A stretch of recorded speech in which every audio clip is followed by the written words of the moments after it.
পরিবারের প্রথম সন্তান মেধাবী জিল্লুরকে বড় কর্মকর্তা বানানোর ইচ্ছা ছিল তার বাবা মায়ের। পুলিশের গুলিতে মুহূর্তের মধ্যে জিল্লুরের বাবা মায়ের সাজানো সেই স্বপ্ন ভেঙে চুরমার হয়ে গেল।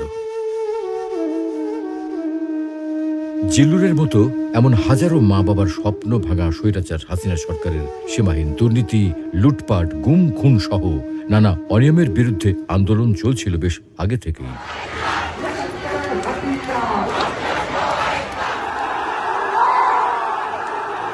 সর্বশেষ শিক্ষার্থীদের কোটা সংস্কারের দাবিতে বিভিন্ন শিক্ষা প্রতিষ্ঠানের হাজার হাজার ছাত্রছাত্রীদের অহিংস আন্দোলনে দেশের রাজপথ যখন উত্তাল, ঠিক তখনই আওয়ামী সন্ত্রাসী ছাত্রলীগ ও পুলিশের আক্রমণ আসে আন্দোলনরত ছাত্রদের উপর।